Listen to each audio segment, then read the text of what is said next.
Hello friends, good morning. Welcome back to my channel cooking review and blog. तो सुबह का 6 बज चुका है। अभी हम लोग आए हैं मूल कुड़ाने के लिए।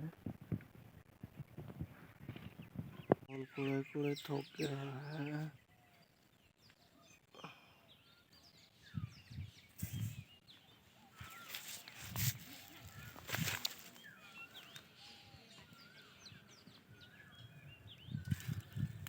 ये होता है महूल का पेड़, इतना बड़ा बड़ा, और उसका फूल देखो कैसे गिरा हुआ है।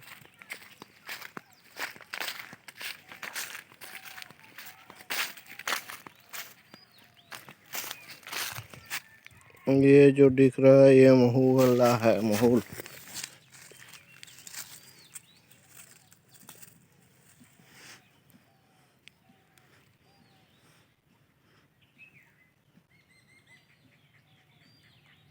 महादेव पूजा हो सारी आम बर्तमान जावा घर को। कादुआड़ी मंदिर तांडेश्वर बाबा बेसी कथा का सब सुना जीवा।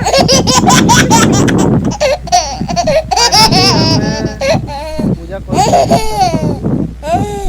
महादेव मंदिर दृश्य ये ये आम दीदी